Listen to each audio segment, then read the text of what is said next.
everyone. My name is Natalia. I am the president of UF's AHS chapter, and it's my honor to introduce General Frank McKenzie. General Frank McKenzie is the former commander of United States Central Command, a native of Birmingham, Alabama. Upon graduation from the Citadel in 1979, General McKenzie was commissioned into the Marine Corps as trained as an infantry officer. He has commanded at the platoon, company, battalion, and Marine Expeditionary Unit and component levels. As the commanding officer of the 22nd MEU, he led combat deployments to Afghanistan in 2004 and Iraq in 2005 and 2006. In 2006 to 2007, he served as the military secretary to the 33rd and 34th Commandments of the Marine Corps. Upon promotion to the brigadier general in July 2007, he served as the Joint Staff as a deputy director of operations within the National Military Command Center. In June 2008, he was selected by the chairman of the Joint Chiefs to be the director of the chairman's new administration transition team. In June 2009, he reported to the International Security Assistance Force in Kabul, Afghanistan, to serve as a deputy to the Deputy Chief of Staff for Stability. In 2010, he was assigned to the Director for Strategy, Plans, and Policy and Stability for U.S. CENTCOM. In June 2014, he was promoted to Lieutenant General and assumed command of the U.S. Marine Corps forces at CENTCOM. In October of 2015, he was assigned to the Joint Staff to serve as Director, J5 Strategic Plans and Policy for the Joint Staff. In 2017, he was named Director of the Joint Staff. General McKenzie was promoted to the grade of General and assumed command of U.S. CENTCOM in March of 2019, and he relinquished command of CENTCOM and retired from the Marine Corps on April 1st, 2022, completing over 42 years of service. He became the Executive Director of USF's Global and National Security Institute in May of 2022, and in July of 2022, he also became the Executive Director of the Florida Center for Cybersecurity, also known as Cyber Florida. He is also the author of The Melting Point, High Command and War in the 21st Century. And with that, it's my honor to introduce General Frank McKenzie.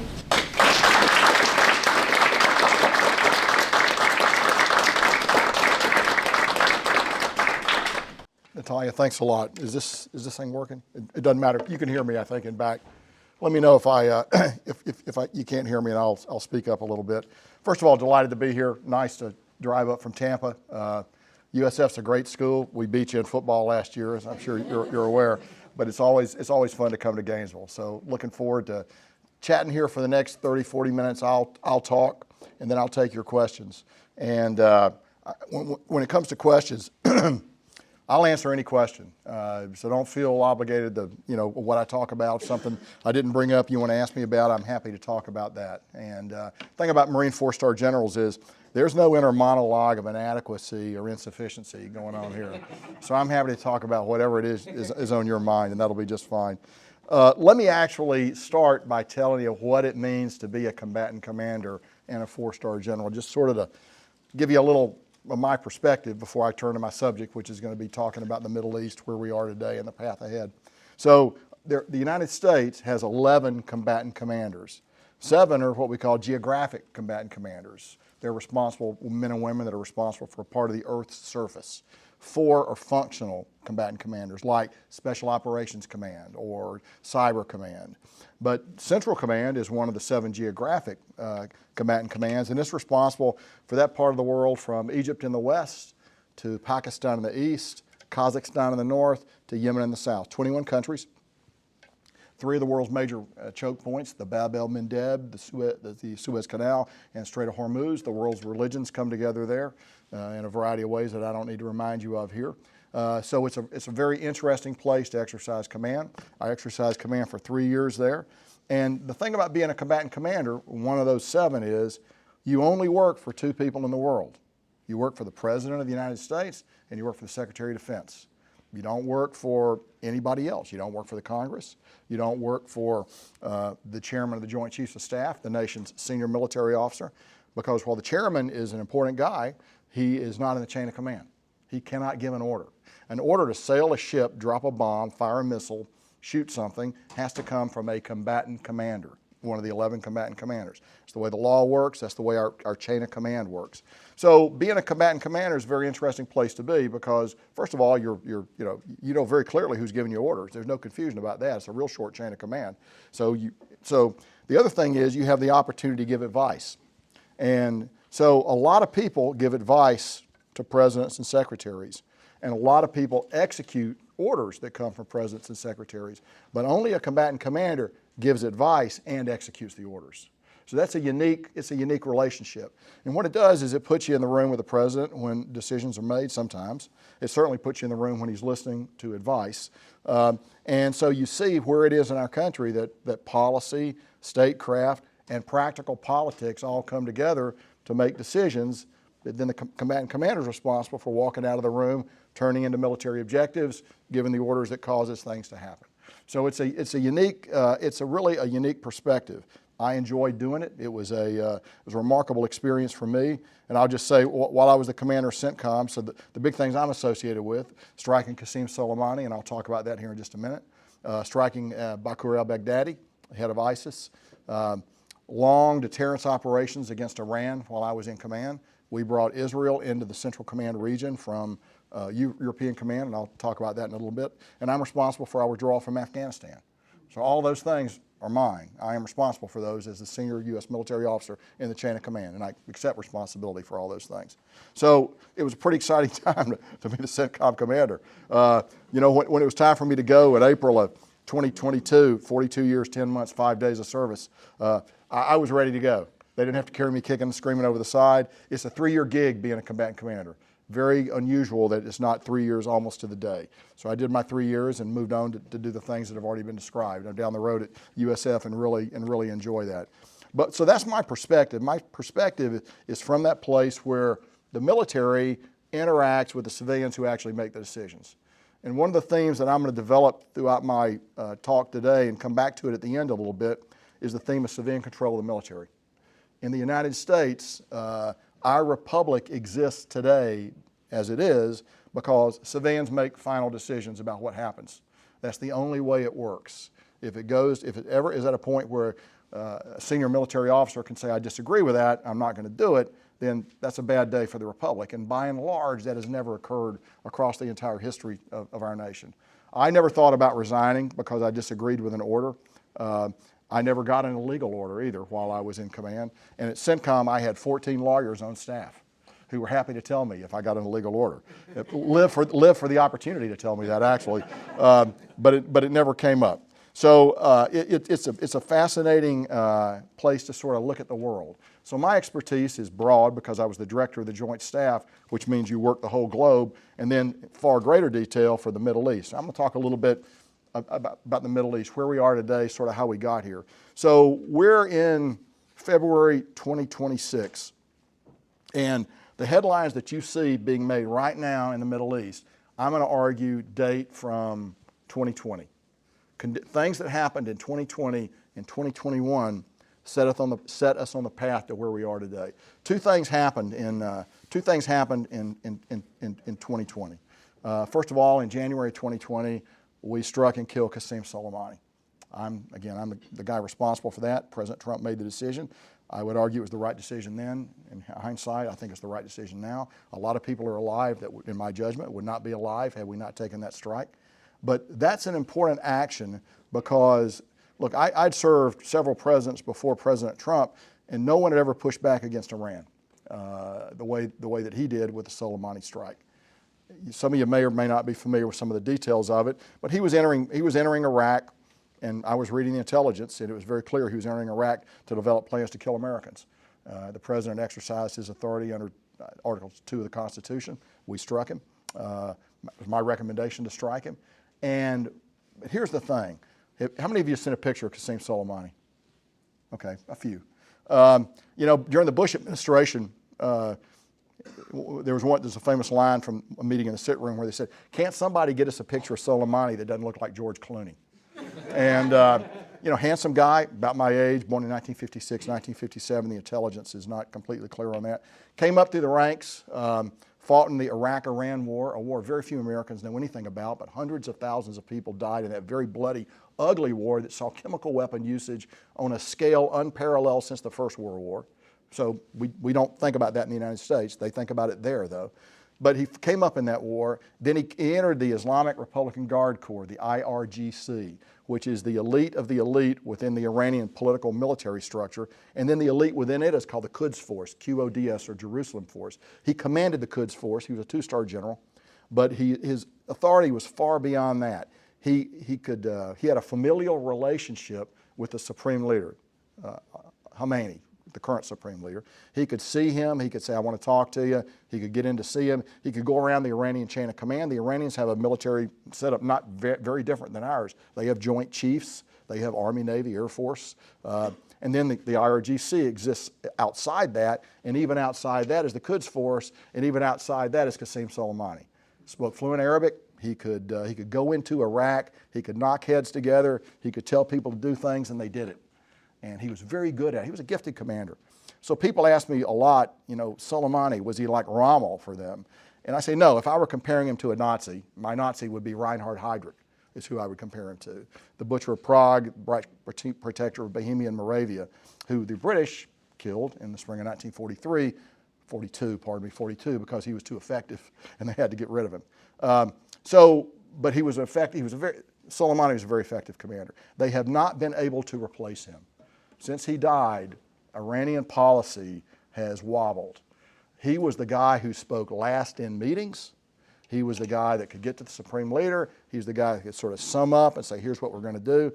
They have not been able to replace him. The person who did replace him, a guy named Ghani, not very effective. His Arabic's not good, because as you know, in Iran, you don't speak Arabic, you're speaking Farsi, so it's a different language. His Arabic was not good. He was an Easterner, actually, an Afghanistan expert, and he never really took to the job. So that's a key thing. Key thing, A, because it made the Iranian decision-making bad, and the one thing the Iranians don't do is they don't have succession planning. So you're all familiar with it from business. In the U.S. military, look, if I had gone under a bus at CENTCOM, it would have been a tragedy, but there'd have been a guy or a gal the next day running the show.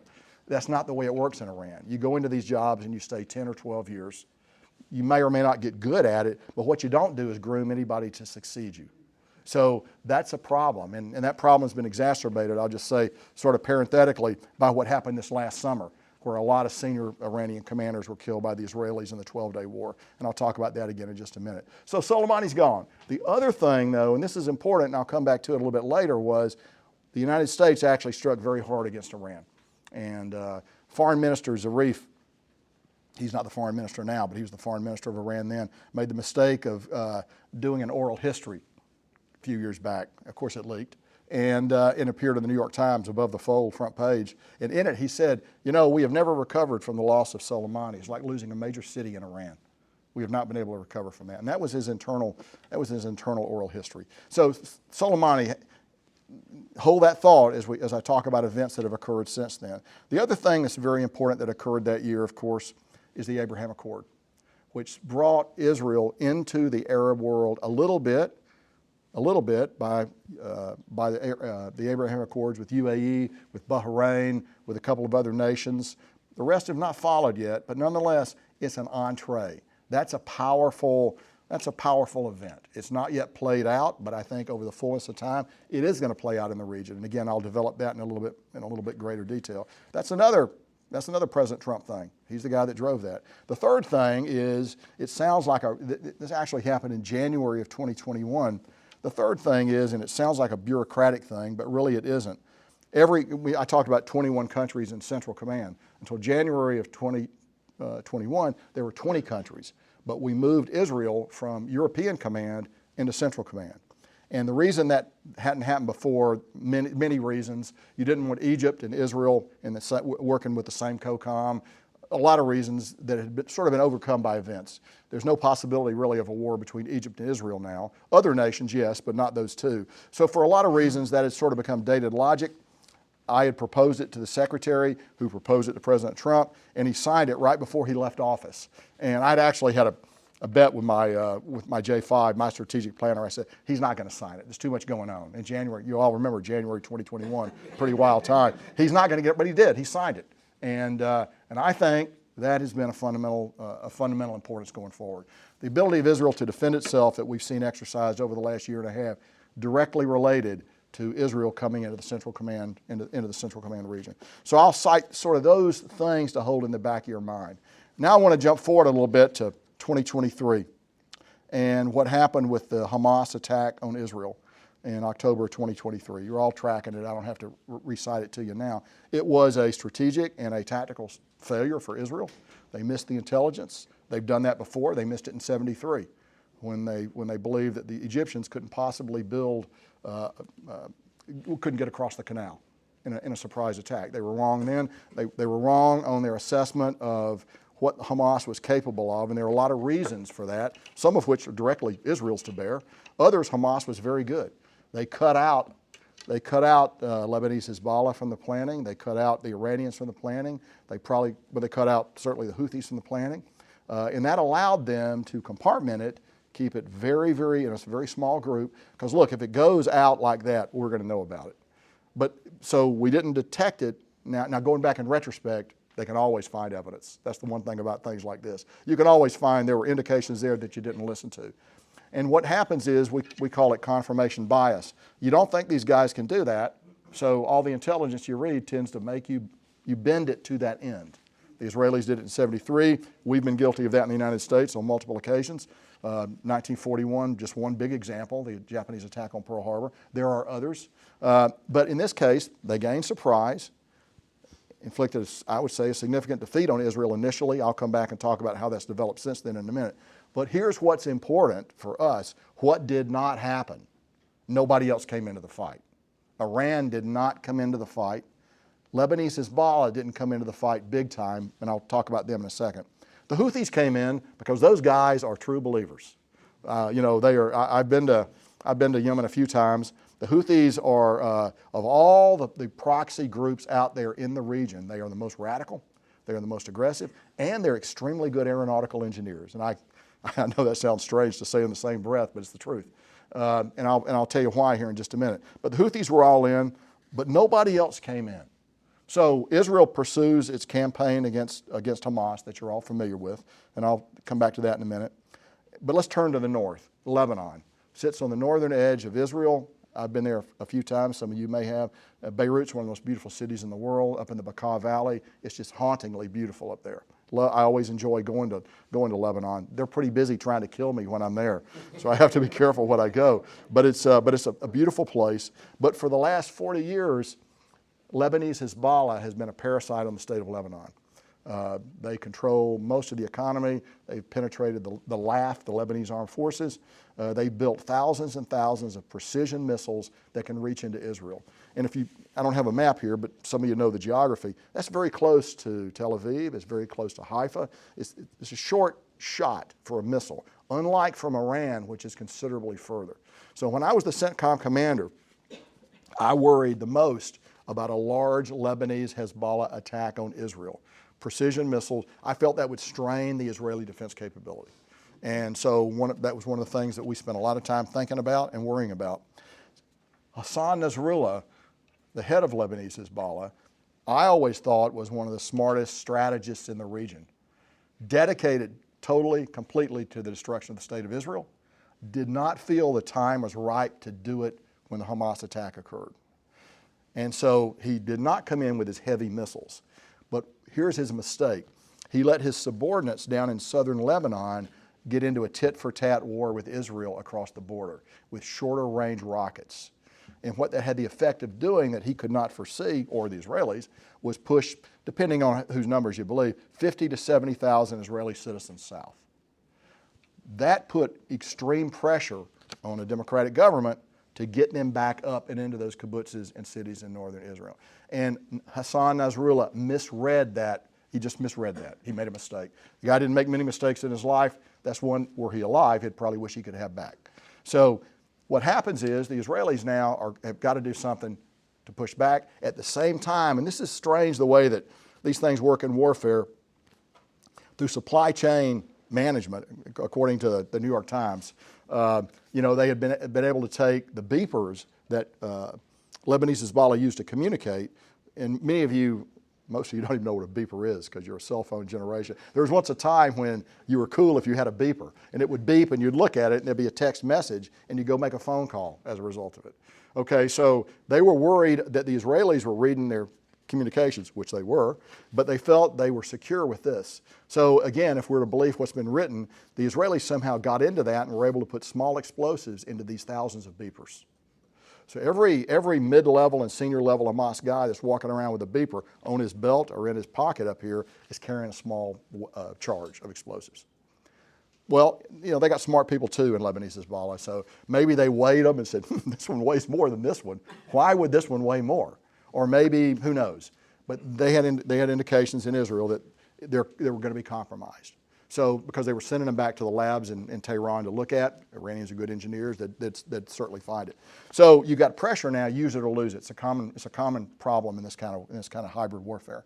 So you got pressure on the IDF, on the Israeli command.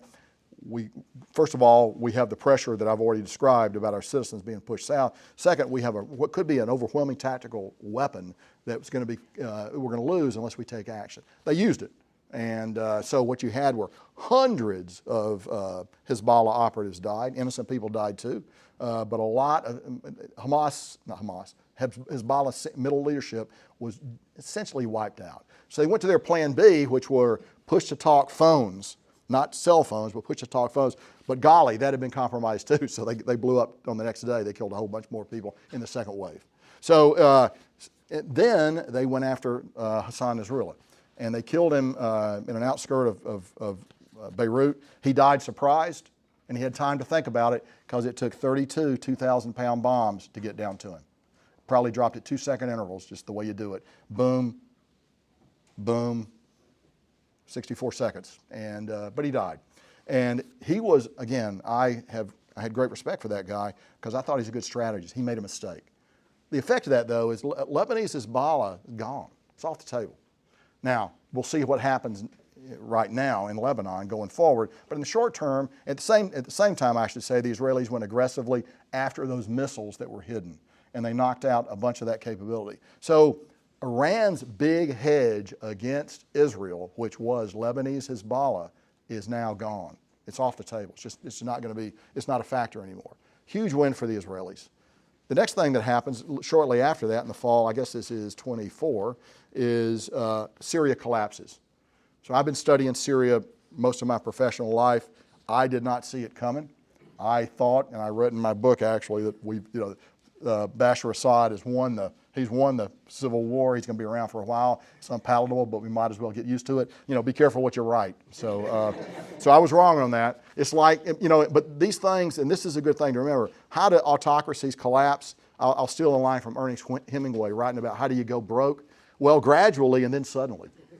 And that's sort of what happened here. I mean, he was bouncing along. Things weren't good, but he was supported by the Russians, he was supported by the Iranians, and he was supported by Lebanese Hezbollah. All three of those organizations were under great stress for different reasons in the fall of 2024 and could not provide him the support that he was used to getting. As a result, collapsed very quickly. Next thing you know, he's on a plane to Moscow. So Syria collapses, and Syria had been an opponent that Israel felt they could deal with. Back in 2011, when I was at CENTCOM as a two-star working the Syria problem for General Mattis, we talked about displacing Bashar Assad then. Maybe it would have gone very different had we done so. The Israeli position was, look, he's the devil we know. And those of you who know a little bit about him, he's an evil optometrist. He was trained as an optometrist. He was practicing optometry in London. His older brother, the designated successor, driving his Mercedes to the airport in Damascus to catch a plane at 140 miles an hour, went off the road and killed himself. And so designated brother's gone, so now you got to turn to the optometrist. And his heart, while he was evil, his heart was never in it. He was never good at it. Unlike his father, who was just profoundly good at it. But Bashar was never really good at it. He could never pick up all the nuances. He was wooden-headed on certain things, and they weren't as efficient as they could have been. So, be that as it may, Syria drops off the table. We've already talked about the Houthis a little bit. They are all in. They do want to support Hamas, and they're very aggressively supporting Hamas. Their problem is they're a long way from Israel, and while they have weapons, they can fire one or two maybe every week at Israel, which is not going to seriously challenge Israeli air defenses, air and missile defenses. But what they can do, of course, is close the Bab el-Mandeb to civilian traffic. You close the Bab el-Mandeb, you close the Suez Canal. That's a profound effect on Israel. Egypt charges the United States $1 million a warship to go through. So think about all the ships that go through the Suez Canal. It's a lot of money that Egypt is not getting now. So that puts pressure on Egypt, puts pressure on the world economy. Sure, you can sail around Africa. That adds about 14 days to the transit, depending on the speed of the ship, but it's a problem. And so that problem has not yet been resolved. So whereas for Israel, good outcome in Lebanon, good outcome in Syria, probably played to a draw and with the Houthis, no better than a draw. So now let me just turn to what I've been leading up to, Iran. So Iran chose to not come into the war either, at least not big time at the beginning. But they're drawn into it eventually because Iran and Israel fight a shadow war all the time around the region. Secret agents, covert operations. And then in April of, let me get this date right, 2024, I think it was April of 2024, the Israelis struck a group of Iranian planners at the Damascus embassy, killed a bunch of IRGC guys that were planning. Iran felt that was a step too far, they had to respond. So for the first time, Iran chooses to attack Israel. So to put this in perspective, let me just stop a second and talk about Iran. I spent a good fraction of my life studying Iran, its politics and its history. And let me begin by saying Iran is a proud imperial culture that goes back thousands of years. They're going to be in the region forever. They're not going away. They fought the Greeks. They're going to be around for a long, long time. Now, this particular form of government that we see now is another matter. That's another question completely. But Iran, language is different. The culture is different. Everything is different. They're very different than the Arabs. And we should remember that when we think about Iran. Now, the current repressive, theocratic regime in Iran, not good for them, not good for us, not good for anybody else. But they see themselves as a revolutionary regime. And they know the first task of a revolution is to protect the revolution, pass it on to the next generation, and export the revolutionary ideals. That being Shia, their militant Shia Islam through their proxy groups across the region. So they're determined to protect the regime and to do the other things. But the number one priority, and this is when you think about Iran, this is what you need to remember, the number one priority, beginning and end, is regime preservation. They will always come back to that. Number two priority, destruction of the state of Israel. Number three priority, ejection of the United States from the region. But what they won't do is risk number one with objectives 2 and 3. So just think about that. And that's been a consistent theme of theirs for many years. And for the first time, though, beginning with what we did to Soleimani, we've actually put actual pressure on them for the first time. My problem with some of President Biden's actions were, he'd say, look, we're going to put pressure on them, but we're not going to do anything to Iran. Well, that's great for the Iranians to know that. You should probably not tell them that. And so that was always a fault I felt with that particular administration. I worked with smart people in that administration, but that was not a problem with the first or this Trump administration. And we can get to that in questions and answers if you want. So what happens is, another thing about Iran, we talk about the Iranian nuclear program a lot. My theory is if Iran had wanted to have a nuclear weapon, they would have had one 5 years ago, 4 years ago. They've been very close for a long time. Iran doesn't want to have a nuclear weapon. They want to be able to have a nuclear weapon. Why? Because when you're that close to breakout, you can extract concessions from the United States and concessions from Europe. Once you cross the nuclear threshold, then you can never come back. And believe me, there's no way 20 scientists are run off in the desert in Iran and develop this. If there are 20 people in a room anywhere in Iran, I can guarantee you 3 of them are talking to foreign governments. That's just the nature of their society. It is the most penetrated nation in the world by several orders of magnitude. They can't keep a secret. And they can't. And now they're going through a massive, counterintelligence episode over the war they lost in June to Israel, and they're killing people wholesale over that, in addition to the people they're killing in the streets. So they have problems, and we should encourage those problems to continue. But so the real crown jewels of Iran is their ballistic missile force. When President Biden when he won the election in December before he took office, he sat for an interview with the New Yorker, I think, and talked about, once we come into office, we're going to renegotiate the JCPOA, the nuclear agreement with Iran, and we're going to talk about their missiles, their ballistic missiles. Well, the response from Iran was dramatic. It didn't mention the nuclear stuff at all. It said, we're never going to give up our missiles. And so when you think about Iran, certainly the nuclear stuff's out there, and that could change based on circumstance. I don't say they're not going to do it. It would be hard for them to do it now because the phrase we use at CENTCOM is the cognitive space has been reduced.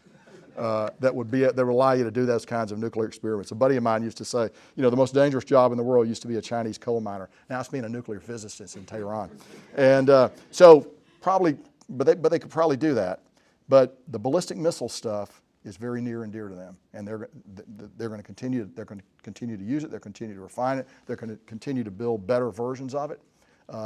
Although it did not work well against Israel. So they've attacked Israel, 2 big attacks. Neither attack gave them what they wanted. I wouldn't say they were completely ineffective, but they did not achieve strategic success. So that's a problem for them.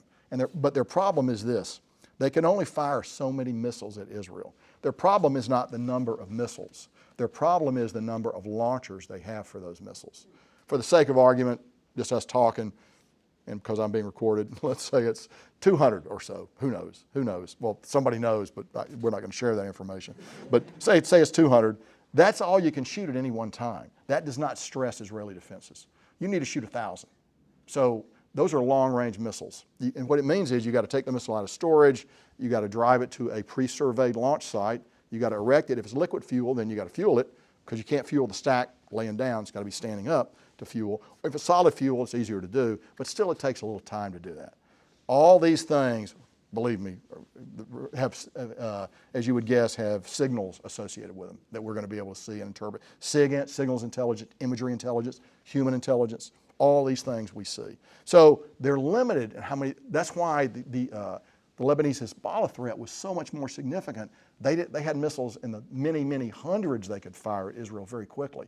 Iran is limited because it's a long range. Now, that doesn't hold when you talk about shooting at closer range targets to Iran. For example, Abu Dhabi, Dubai, Riyadh, our bases, Al Dhafra in UAE, Al Udeid in Qatar. Those places are all much closer to Iran, and they have lots of short-range missiles that they can fire with great volume. So remember the difference as we go forward because that's important. So Iran sort of backs into a war with Israel. I don't know if they intended to get into it, but the problem with escalating is it's hard to stop once you start something like that. So what finally happens is the Israelis go in June of this year, and they, in a very well-organized strike against Iran, they take out a lot of the nuclear program.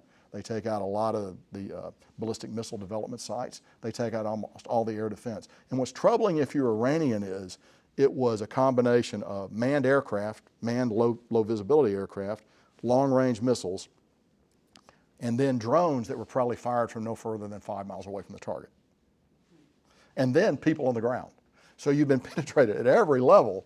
You've got Israeli operatives or people that are being paid by Israel on the ground in your country knocking down doors and killing people. So that's a bad place to be. And you should hold that thought because that's a vulnerability we have here in this country ourselves. And then the United States came in because there were certain targets that Israel could not get to. Deep underground targets that require the massive ordnance penetrator, the MOP, and that can only be delivered from a B-2. So only the United States has the B-2, only the United States has the MOP. So we went in with a moderate level strike and we took out a number of those targets. So the Iranian nuclear program has been set back considerably and a lot of their scientists have been killed. They're on their heels. So that's kind of where we are today. Iran is as weak as it's ever been. But a predecessor of mine, a really smart general, much smarter than me, about 20 years ago said, the Iranians have never met a war they could win or a negotiation they could lose. They are brilliant negotiators, and so they will seek to get into negotiations with us. They'll seek to tie us up with negotiations, arguing about, the size of the table, who's going to sit at the table, all these things, and they'll come prepared to negotiate. And what they'll try to do is theory being, you won't strike us while we're negotiating, while they try to rebuild their air defenses. And their air defenses there's nothing there now. They had S-300s, which is a Russian system. It's not a bad system. But I tell you, now's not the time to buy stock in Russian air defenses. Given what happened in the Tehran-Esfahan corridor, given what happened in Venezuela, given what happened in Syria to Russian air defenses, you would assess they're not working real well. So a lesson there perhaps. But the Iranians are going to try to rebuild. They may go to China for help. They may go back to Russia for help. I suspect the Israelis will not let them rebuild those defenses and they will strike. My friends in Israel would call that mowing the grass. when you got to do that. You just got to go back. You can't let them rebuild that. I think that they would not hesitate to strike if there's a lot of work done in the ballistic missile field or more work in the nuclear field. And again, our visibility is just pretty good. I'll leave it there. It's pretty good in what those guys are doing. It's hard for them to keep a secret. So that's kind of where we are today with Iran. As we talk about Iranian negotiations going on right now, but the theme, if you will, that runs through it all actually is the personality of President Trump. They are scared of him because he struck Soleimani, he struck him in June, and they're worried that he's going to strike him again. I go back to what I said the highest priority of Iranian government is, preservation of the regime. He actually threatens that core regime in a way that no American president, and I speak with someone who's spoken to a bunch of American presidents, no American president has ever done before. So we have a unique advantage right now. What's going to happen? I don't know. That's not a military problem. That's a diplomatic problem. But we're in a very good place because of the actions that we've taken. It all goes back really to 2020. So if you want to think where we are in 2026, you think about actions that were taken in 2020. So one thing before I begin to take your questions I do want to talk about Gaza for a minute because I don't want to not talk about it. If I were going to tell you one area where I think Israel has not come to the kind of end they'd like is in Gaza. I think they went into that war without a vision of an end state. And we know a little bit about that in the United States. But you begin as a war planner, and I am a war planner, you begin by envisioning what do I want it to look like at the end. You craft a vision of what that's going to be. You attach metrics to it so that you can measure it. And then then you stand on that place in deep time and you look back and you discern the path to it and the decisions you got to make to get there. And so it's unclear to me what those decisions have been. And I've had this discussion with friends of mine that are very senior in the Israeli military. So look, for me, as I stand here and talk to you, I see no way forward that doesn't involve some form of a two-state solution.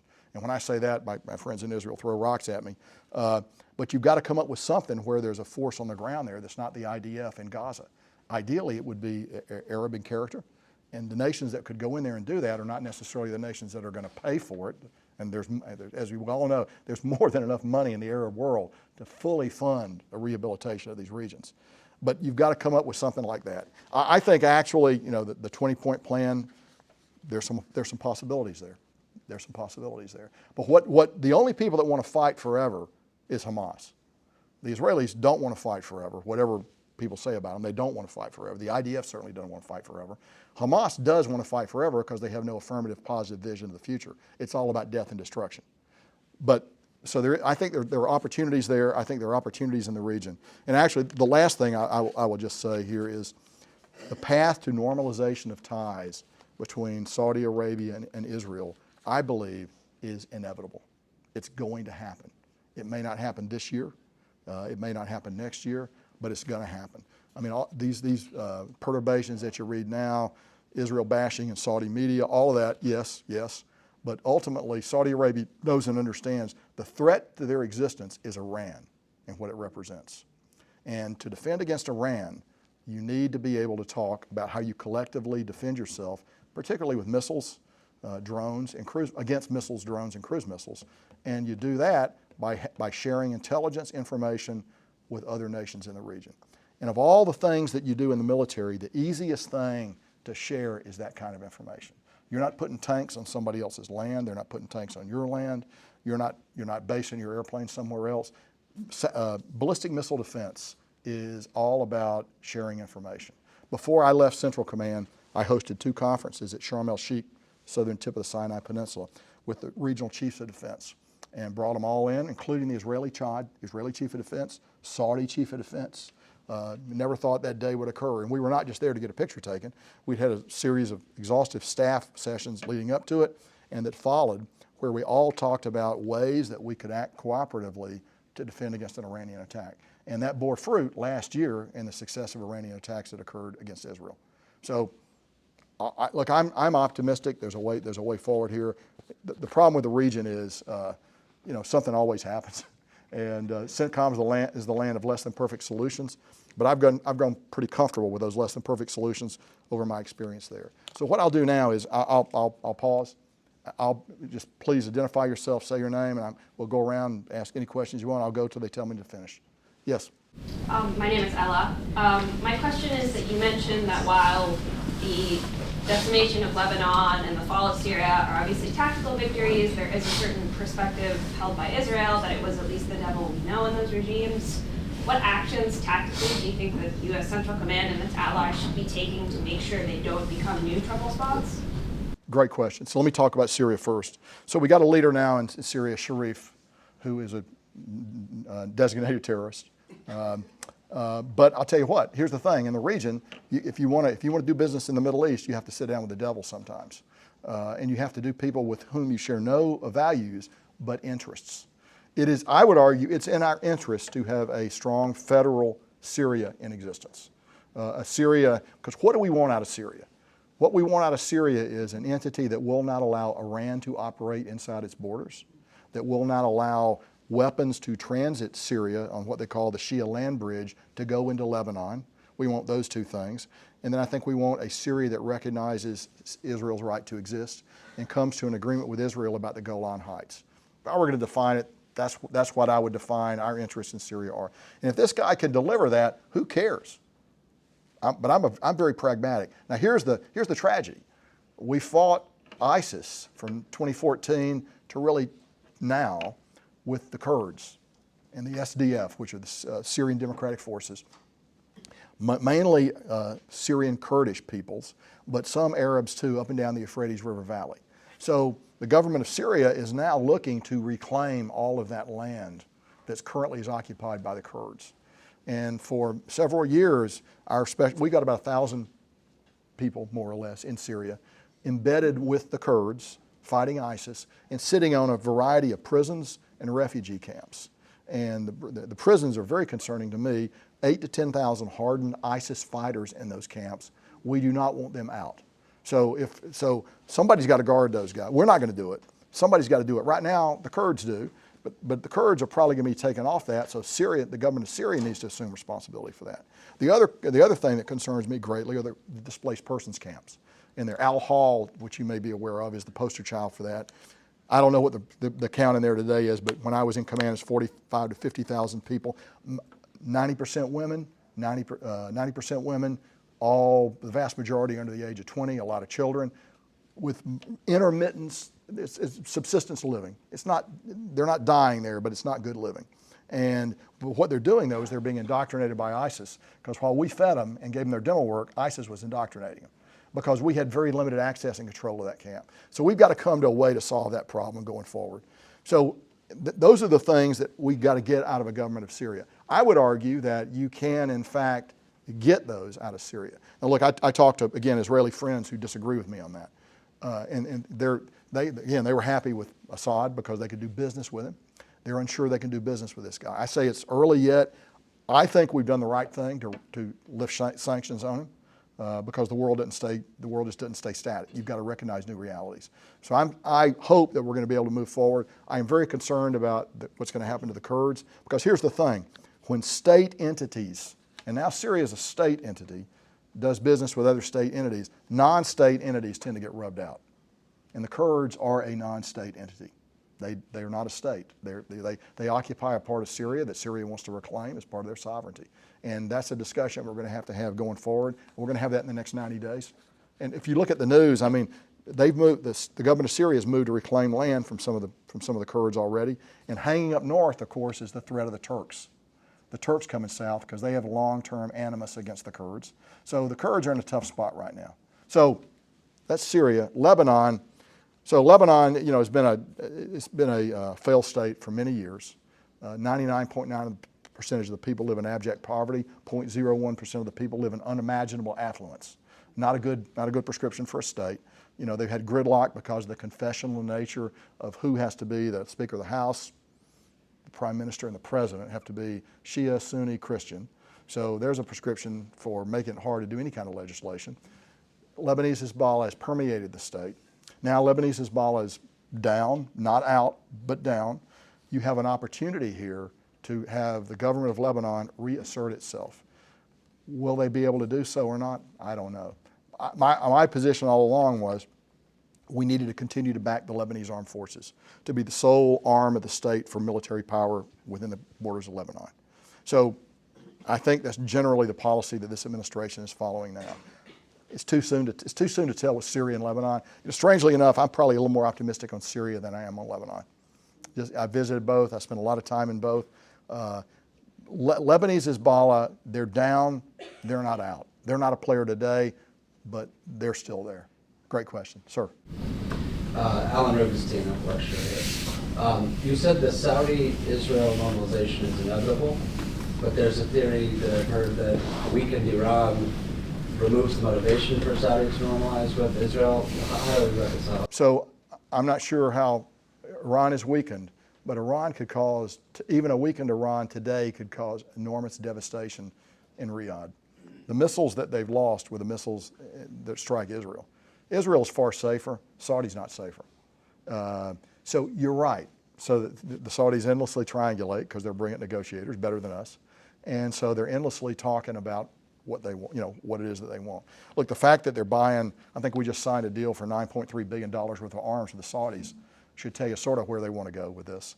They want the F-35. We fought over the F-35 going in there a long time because of what we call qualitative military edge, the promise that we made to Israel that no Arab state will be equipped with weapons that can damage them. I would just say, we can solve that. That's a problem we can solve. That's not a problem that worries me. What worries me more is giving weapons to the Saudis that the Chinese can look at and examine, really, actually more than that. So look, you're right. There's another point of view that says that it's not going to proceed like that. Look, practically what's got to happen is, as long as King Solomon's alive, nothing's going to happen. So he's old. He could be around for a while. But at some point, he does have a deep affection for the Palestinian people, and his son has got to listen to that. But at some point, things will change in Saudi, and then I would think you're going to see more opening there. Look, but I agree with you. That's not a uncontested assertion. Sir. Ron here, Kenneth. My question is, you seem to mention that the only real practical way to move forward in the region is to have a two-state solution, whatever that might look like. My question is, assuming that happens, how will the United States relationship with Israel have to adapt? And how will the United States have to adapt in terms of its foreign policy to all the other members of the region? Yeah, so it depends on what that Palestinian state looks like. Is it going to be responsible for its own external relations? Israel has a strong view on that. And I think that drives you directly to it. I think anything to whatever degree, though, that you recognize independence in Gaza helps you with the Arab neighbors. Although I would also tell you, and I didn't say this, but I think maybe George Will said it, there's far more sympathy for the Palestinians in Harvard Yard than there is in any Arab capital. And we should just remember that when it comes to these things. Good question, sir. Yeah, my name is Richard Howard. Could you address how it confounds the United States dealing with these countries when many of them have different tribes that the government has to deal with that may be hostile to the government? So when I was getting ready to go out to CENTCOM, I went to visit a number of distinguished U.S. diplomats, and I'm not going to use his name, but really distinguished one said, "Hey Frank, when you go out to the region, in your region there's only two countries. Everybody else is just a tribe. And the two countries are Egypt and Iran." And I never forgot that. But it is essentially, you're talking a tribal structure with many of these countries. It has modernity associated with it, and they do things that are that make them look like a modern state. But it is in fact very different. And you need to know and understand that. Our inability to understand that was central to our failure in Afghanistan. The desire to impose not a Jeffersonian democracy, but some kind of a Western state on a nation that is fundamentally tribal in its nature. Look, I don't have a better answer except to acknowledge your point and to say you're right. We don't do well at that because we tend to see everything through the lens of modernity and everything through the lens, well, if it works here, it should work there. Well, that's not actually the case, I think. I'll go over here, sir. My name is Daniel Abrahams. What is your take on the argument that the Epstein-Maxwell fiasco has anything to do with Israeli intelligence? Yeah. So I'll tell you, I have no idea. Look, Israeli intelligence is very good. That presumes they have a level of control that I think even they would not be able to agree to. Sure. I wanted to see your thoughts on like the U.S. exit out of Afghanistan. Do you think that went poorly? There's things that could have improved? So we left Afghanistan as we did because two American presidents, as unlike as two in history of our country, both wanted to get out of Afghanistan. And they wanted to get out regardless of consequence. So in February 2020, we signed the Doha Accord with the Taliban. January 29th, sort of an interesting date, 2020, we signed that accord, which called for us to leave by May of 2021 completely, 100%. And in return, the Taliban undertook to do a number of things. We kept all of our obligations. The Taliban kept none of theirs. We withdrew. And that, in a nutshell, is what happened. But if you want to go a slightly degree more detail, so when President Trump left office in January 2021, there were 2,500 U.S. military people left in Afghanistan, and there were about 5,000 NATO people soldiers left in Afghanistan. And that's what President Trump left President Biden. And he had a decision to make. My strong advice throughout was not to leave Afghanistan. That's the advice. I thought we should have kept 4,500. We didn't. We're down to 2,500 because my concern was the ability of Al-Qaeda and ISIS to gather strength in eastern Afghanistan and attack the homeland of the United States. I had no interest in education. I had no interest in anything except preventing attacks in the United States. And so I and other military leaders had a very clear view of what we wanted as an objective. And we felt at that number, we could in fact keep an Afghan military in the field. We keep the ministries running. It wouldn't be pretty, but you could bump along and you could continue to put CT pressure on ISIS-K and on Al-Qaeda. I gave that advice to President Biden just as you and I are talking right now. He didn't take that advice, which is fine. I talked at the beginning. He's the decision maker, not me. And he gets to make the decision. He made the decision that we're going to leave completely.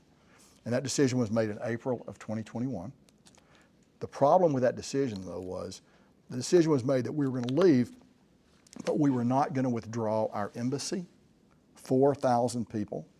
We were not going to withdraw the many tens of thousands of U.S. citizens in Afghanistan, and we were not going to withdraw the hundreds of thousands of at-risk Afghans there.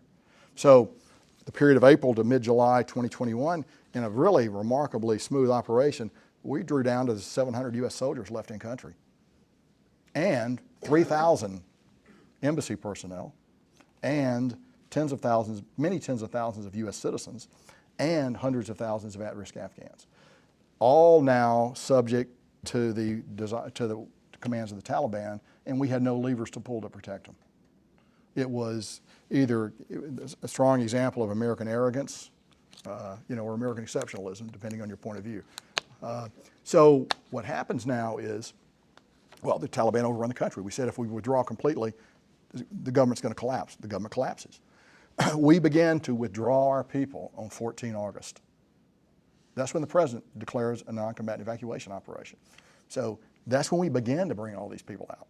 What we should have done, what we argued for, was you need to do it starting in April. You should do it at the same time. So when you get to July, you got a small, tiny embassy, your citizens are out, and you've got about a bunch of the Afghans. Now look here, the problem with that argument is, and I've had this argument with President Ghani actually, face to face, just like we're talking, was, well, if you take all these at-risk Afghans, those are the people we need to defend the country. It might accelerate the collapse. Yes, it might. We'll never know. That's a counterfactual. We can argue about it forever. We do know that the course of action that we chose leads to complete disaster. That's not a counterfactual, that's a fact.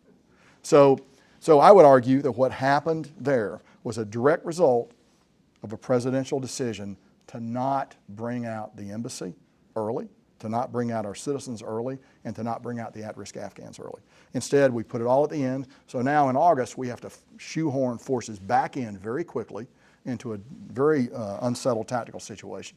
And we have to bring people, and we're all 124,000 people out. I'm proud of that. They're probably not the 124,000 we'd have chosen to bring out. A lot of them are, some of them aren't. And that's just the cost of doing business. So it was a failure of American foreign policy. I'm not going to accept that it was a failure of the American military. I'm just not going to accept that. We did the best we could with what we were given. It bothers me every day that 13 Americans died in that operation. But the other side of the operation is we were on the ground for 3 weeks there. There was only one successful attack against us. There's a reason there's only one successful attack against us. That's because we prevented the other attacks. Doesn't in any way mitigate the 13 that died there, or the 2,522 Americans that died before those 13. A lot of Americans died in Afghanistan. So, look, it's a great question. I think about it a lot, as you might expect. Did that answer your question? Yeah, that was fantastic. Well, I don't know. I don't know if it's fantastic. I don't know about that, but it's my understanding, and I'm still chewing on it. I'm still thinking about it. Sir. Thank you, General. That was a fantastic history of the last 5 years. Our students report that we're very good at giving homework here at the Hamilton School, so I should say you've got to write another book. So I am writing another book. And so I'll tell you briefly. So I gave a series of lectures last summer up in D.C. for an institute, and the title of it was 5 days, 3 hours a day. The title of it was Generalship, Its Diseases and Their Cures. And it's not my title. It's from a guy named J.F.C. Fuller, who wrote a book after the First World War. But at any rate, I am working on another book. Yeah, so my question is about China. What did we learn about how China views the Middle East, given its action, and in many cases inaction, over the course of the developments you just... So China's very cautious. China does have a long-term view of the future. But that doesn't frighten me. You know, Hitler had a long-term view of the future too, a 1,000-year Reich, and that did not come to much. So the fact that they think, and the Soviets thought in deep time or tried to. So the fact that they think deeply ahead doesn't particularly concern me. I think, but China has a collective decision-making system that's now being subverted to a completely authoritarian decision-making system. And so I think they're very risk-averse. And that's why they're very cautious in the Middle East, because of potential political instability there. Look, when I was in Afghanistan in 2009, 2010, stability was what I worked, which is non-military stuff, trying to get investments in there. And you try to get companies to come in. This is a lesson for Venezuela too. But a big conglomerate looking at going into a country, say for oil or lithium mines or whatever, they're not worried about the security. They can fix the security. They're not worried about the technical problems of extraction. They can fix that. They're all worried about the political nature of it. Where are we going to be in 5 years? I put $2 billion in. The United States looks away in 5 years. They nationalize my organization. So the Chinese have a little bit of that. You know, they're dealing with countries out there. They want, in the Chinese system, they want total control. So I think it's very hard for them to sell that somehow. Look, just while we're on China, the Chinese concern me. They do. But I'll tell you a little story very briefly. A buddy of mine was our chief of naval operations, the head Navy guy. When he was younger, we used to do ship visits with the Chinese.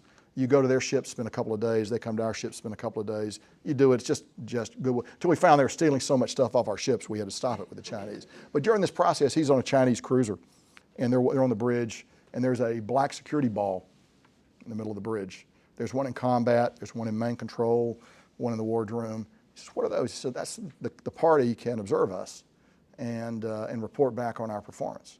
So I would just tell you, that's the Navy I would personally like to fight, because they're looking over their shoulders, they're concerned.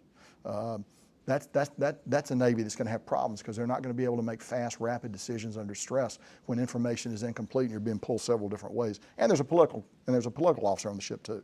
So I respect a lot of things the Chinese do, but I don't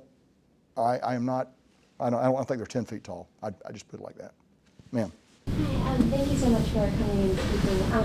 I was just wondering your thoughts on Iran's relationship with Iraq right now, and kind of in the context of the Assad regime falling and the weakening of Hezbollah, and how you think that, if you think Iran might try and kind of capitalize on power in Iraq and kind of use the PNF as, make that like one of their central focuses. So yes, they are. But let's remember, they're two countries that share a long land border, so they're going to be interested in each other. Let's also remember in the 80s, they fought the bitter war that I described. I mean, that included missile attacks on cities, massive use of chemical weapons.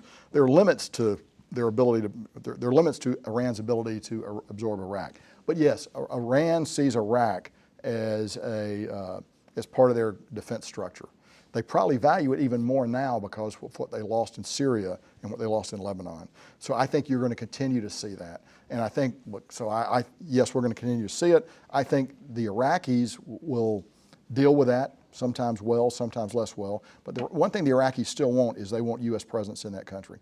They're not calling for the U.S. to leave. We left in 2011. That was our mistake. our mistake, not an Iraqi mistake. And that led directly to ISIS coming back. The Iraqis fear ISIS, they fear a resurgence of ISIS, and they fear what's going to happen in Syria. Rightly or wrongly, they just fear what's going to happen in Syria. And they worry about the new government's ability to actually control ISIS up and down the Euphrates River Valley and in the eastern half of Syria. Did that get to your question? Sure. In the back, sir. Yes, Charlie Latham, I'm a professor here at Hamilton School. Thank you so much, General, for coming and for your remarks. I had a question about President Trump's recent remarks to the Iranian people that help is on the way, and just to get a sense from you about what that could or might look like, and if the US doesn't act on that, is there a danger that similar things that happened after the first Gulf War with the Marsh Arabs and the Kurds, where there was certain encouragement to rise up and then action wasn't taken? Is there a danger of a similar scenario? Great question, so yes, if inaction is going to hurt us here. However, I think we're doing things that may not be evident. I mean, the one thing you need to do is you need to get Starlink, you need to get internet communication systems into Iran in vast numbers. Presumably, we're doing that. I would guess, and I'm just guessing, that there's a finding or something. So, intelligence organizations are doing work in Iran. But my problem with Iran is it's hard for me to see how you get effective regime change. We argued about this. I've been arguing this point for 15 years. When I was on the Joint Staff, we've done polling data inside Iran. We know a lot about what the Iranians think, and it's hard for me to see how you can imagine a government that's going to exhibit different policies than the current one. For example, Khomeini leaving, sure, that's possible, or Khomeini falls down the stairs at night sometime and breaks his neck. That's possible. But the guy that's going to replace him is going to be somebody chosen by the IRGC, possibly his son, who is not good religiously, but he's like going to night school and getting better at it. So that's a guy they could put in. But it's probably not going to change fundamental policies. If you want a fundamental political change, I think it's far harder. Look, I've said in a variety of public fora that Iran would go to genocidal measures to protect their government. And they have. They've exhibited genocidal actions in the last 30 days. So I think they'll do whatever it takes. So in order to see a change, you've got to get a major element of the government interested in it. And that would be the IRGC or the military, probably. I can't think of anybody else that's in a position to be a factor here. Maybe the religious establishment, but I don't know that they've got enough coherence to do that. So I'm not optimistic about what else we could do. Now look, I know right now we got a lot of combat power in the region. Maybe we'll do something. I think, again, they're worried because our president has struck them before. That's not a good, we have enormous leverage right now. And now's the time we ought to be exercising that leverage, and I think we are. It looks like nuclear talks are going to go forward. So maybe we'll get somewhere with that. But I'm just pessimistic about the possibility of some kind of a colored revolution in Iran. But when I say that, I also was pessimistic about Assad going down in Syria. So I remember that when I prognosticated about Iran. That's a great question. Thanks for asking it, sir. Can you dive deeper into why,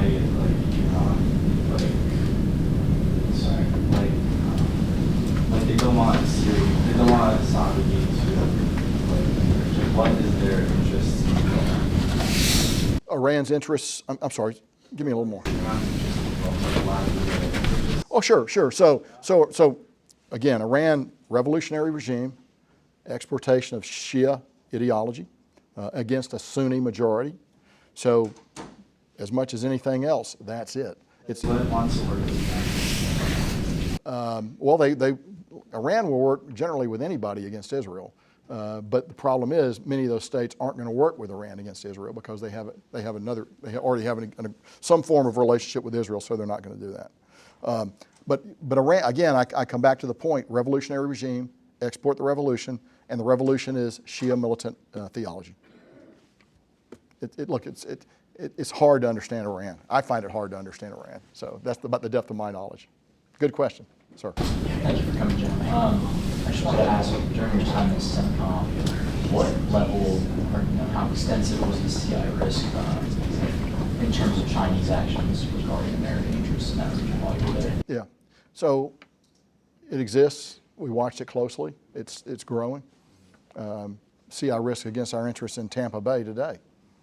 Tampa Bay, not the region, Tampa Bay today. Our cranes.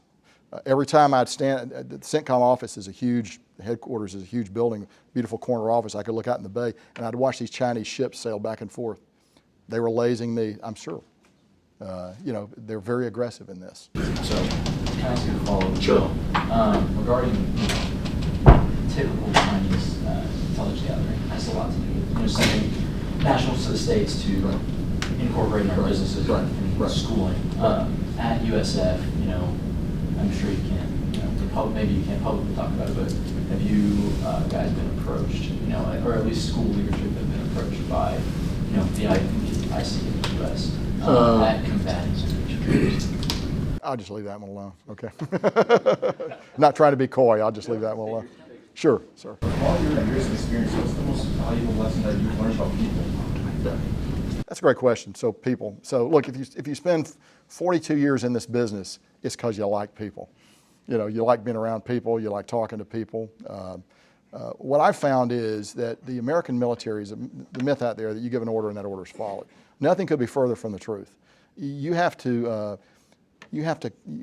selling a product. You're selling your vision, just like anywhere else in the world. So if you've got what you're trying to do, the art of leadership is trying to convince people to do things that may not ultimately be in their best interests. And sometimes in the military, that's what it is. And so I've always been a transactional leader. That sometimes gets a bad rap. But my theory of transactional leadership is, well, I'm in charge. I got the plan. I've got the resources. I'll give you the tools you need to do the job, and I'll give you the best chance to get in and get out. That's my part of the deal. Your part of the deal is to do it. And so, but in order to do that, you have to convince the people that it's in their best interest to do that. And that requires constant dialogue. You got to like to talk to people. I like to talk to people. I like to hear what they have to say. And the other, so just practical lessons. One of the key things I learned when I was young is, look, if you want to lead a large organization, you've got to be willing to accept bad news, really bad news. And nobody likes to tell the boss bad news. And so if you work for someone who turns into a raging nut when you give them bad news, you stop giving them bad news. Actually, you don't stop giving them bad news, you color the news a little bit, because nobody likes to be hit in the face just because they're passing news on.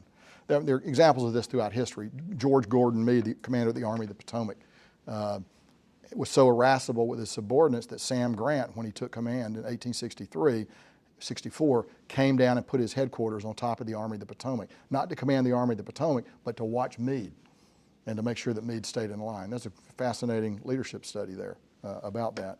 But in my career, I've worked for a lot of people who've said, you're going to like working for me. I'm a great guy. Unfailingly, they all turned out to be assholes.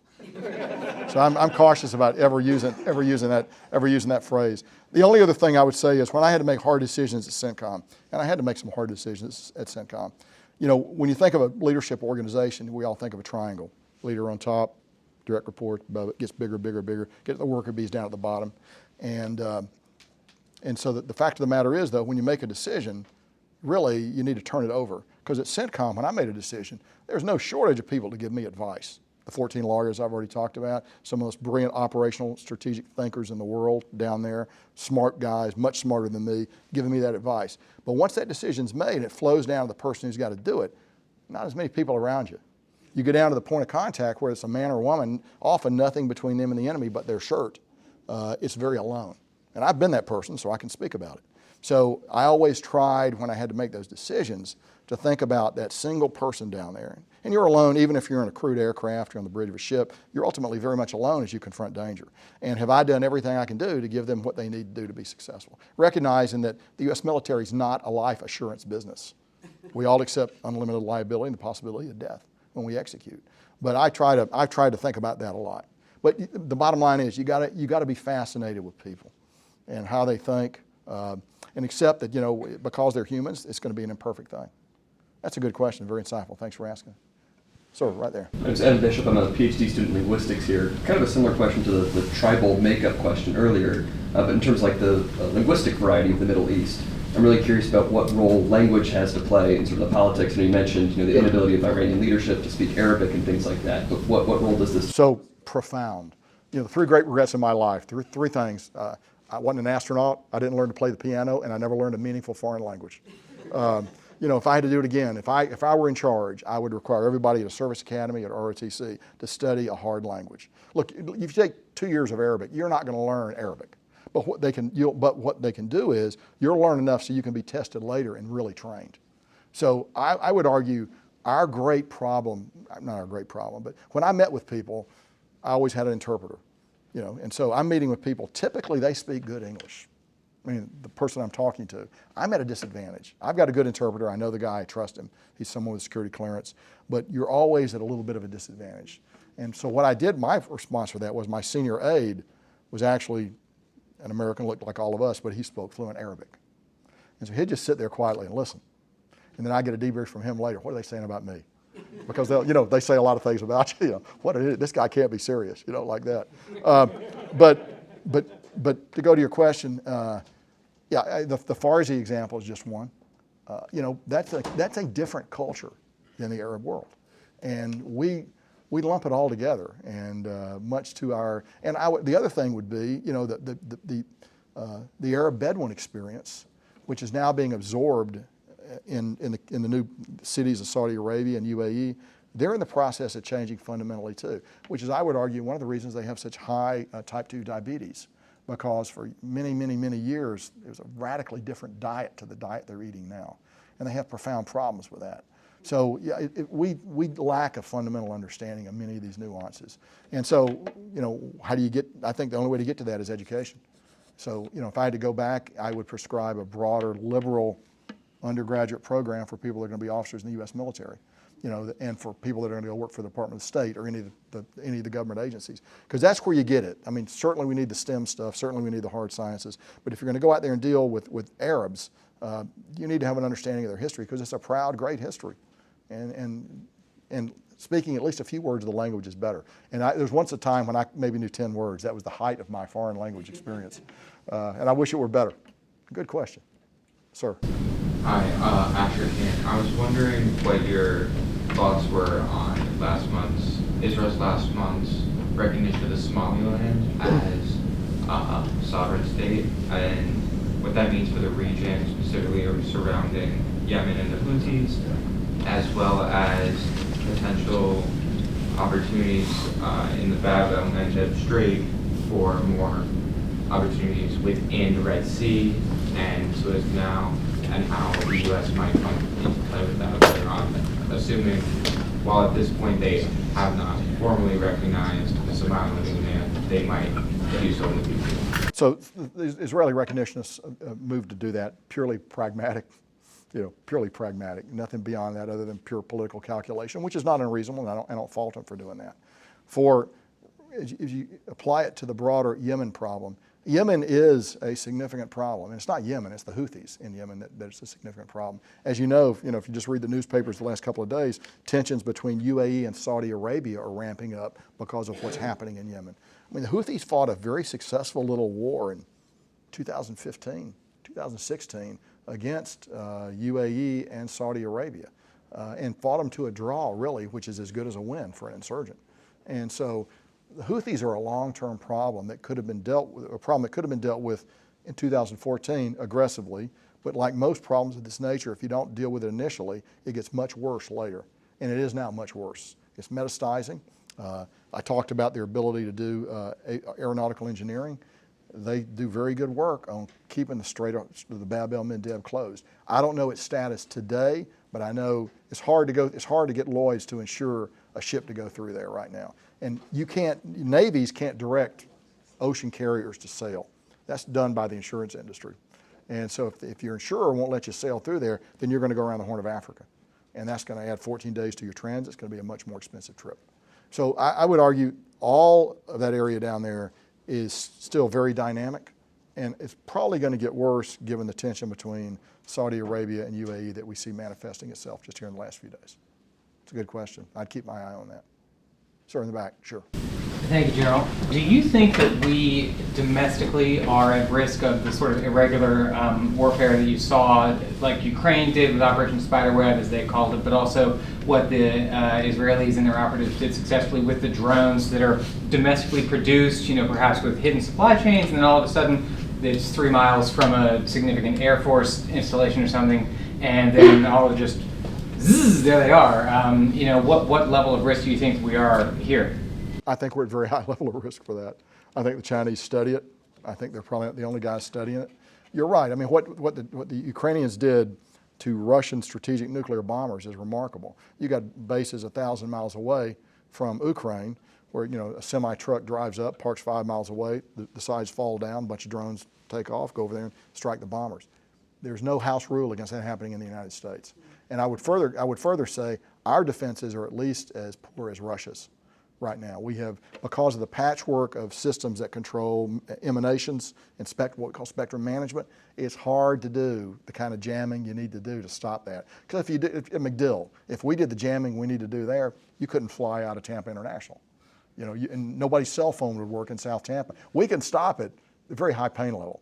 And so people in the United States are not going to accept that until there's something happens. That's the United States way. A disaster will occur and we'll adjust. Let's just hope the disaster is recoverable. But I think we should be very concerned about this because a lot of really smart people are looking at our weaknesses and learning lessons. Sure. Sir. Yeah, I think that's a question. Are you concerned about infiltration by foreign countries? Sure I am. Absolutely. We're an open society. Whatever the discussion at the moment, it's still pretty easy to get in the United States. So I'm very concerned about that. In the back. My question is two parts. The first one is whether you think studying somebody like Clausewitz is worthwhile for somebody that's not involved in the military, and then in the long term, what do you think an appropriate relationship between the military and the public would look like? Sure. Sure. So the question is, Clausewitz, good for study if you're not going in the military.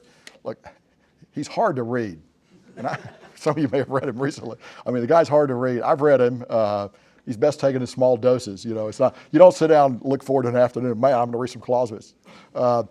It's best as part of course, a directed study is the way I found to do Clausewitz. But I think Clausewitz is timeless, and I think his principles are timeless, and they extend well beyond purely military considerations. But I'm a Clausewitzian. I mean, that's the way I was trained. That's my belief. I tend to look at things through a Clausewitzian lens.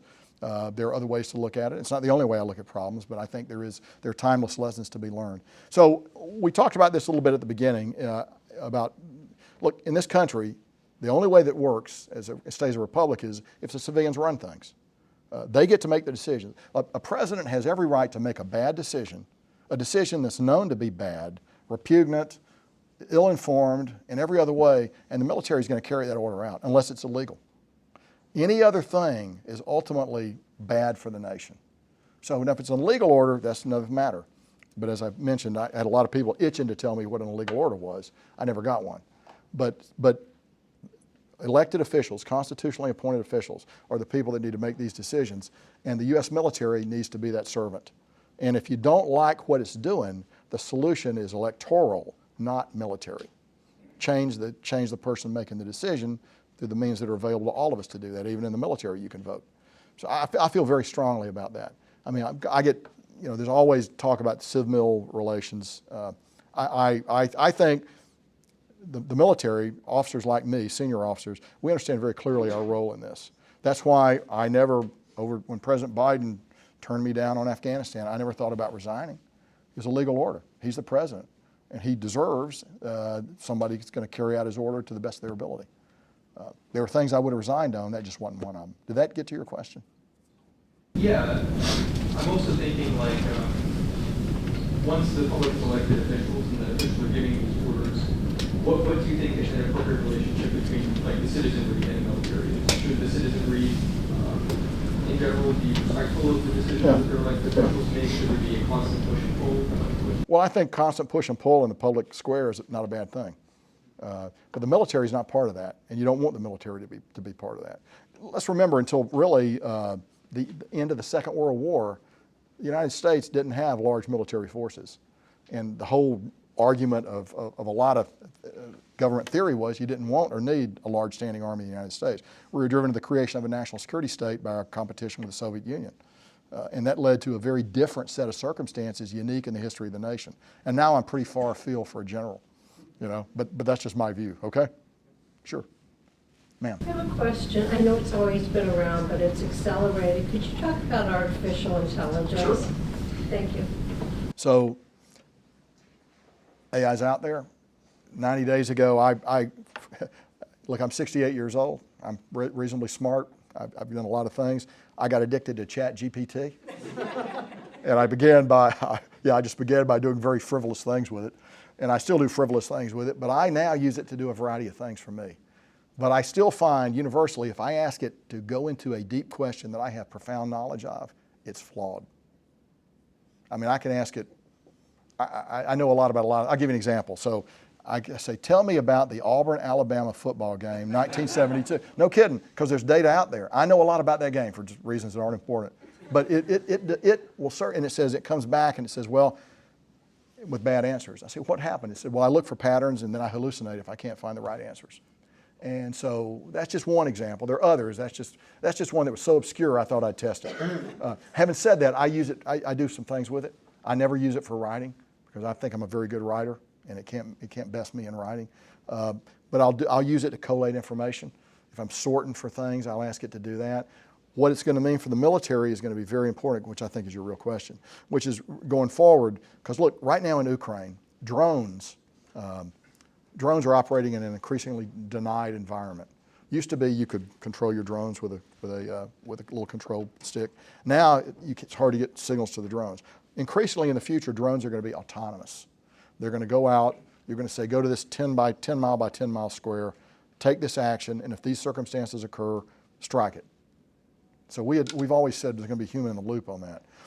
My opinion's changed. 5 years ago, I would have said always a human in the loop. I no longer believe that we're going to have the luxury of that because our opponents aren't doing that. So you're going to see increasingly autonomous systems. But I think even more than that, you're going to see hybrid systems. An airplane with a manned pilot that flies with 4 wingmen, drone wingmen. A tank that moves on the ground with smaller tanks around it. And eventually you're going to see infantrymen that operate with small things that look like infantrymen that are going to accompany them. So you're going to see hybridization. We see it now in, I'll give you one very specific example. When we killed Baghdadi in October 2019, he went down into a tunnel and blew himself up. We had to go down there and see him. So we sent a dog down there. Some of you may remember Conan the Wonder Dog. Probably not. Big story about him. The president fell in love with him. But it was a very foul-tempered Belgian Malinois. We sent him down there, and you could see why Conan had bad temper. He's in a cave, smells of explosives. Cables are shorting out, sparking him. There's a camera on his head. We're telling him to do things. The dog did what he was supposed to do. Today, we would send a drone down to do that. We would not send, the dog would be the third thing we'd send down probably. And so that's 2019 to now. So it used to be we'd send dogs all the time. Now we'd send a drone. And a drone is going to be, tiny. And they're going to get smaller.